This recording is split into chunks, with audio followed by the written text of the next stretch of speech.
Danes ocenjujemo vseh 5 barv, ki so originalno prišle na evropskih fiestah ST. Šokantno močno mnenje imam. Glavnem, tier list.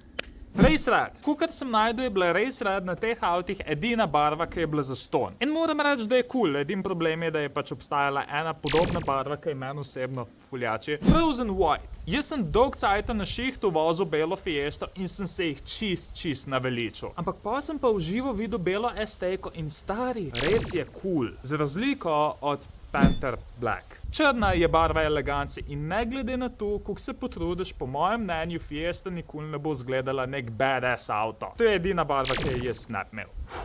Spirit Blue. Spirit Blue je fucking ikonična. Tista značilna Fordova športna modra in v živo izgleda še 5krat bolj kot na slikah. Pol ostane pa sam še najjača barva, malo sem biased, Molten Orange. Jaz sem tukaj hotel točno to barvo. To je bila barva, ki je bila posebej delana samo za te generacije ST-ke. V to mi sicer izgleda rdeč, ampak na soncu pa tukaj lepo oranžno zašajna. V komentar pa zapiš, kako bi te barve razvrstil ti.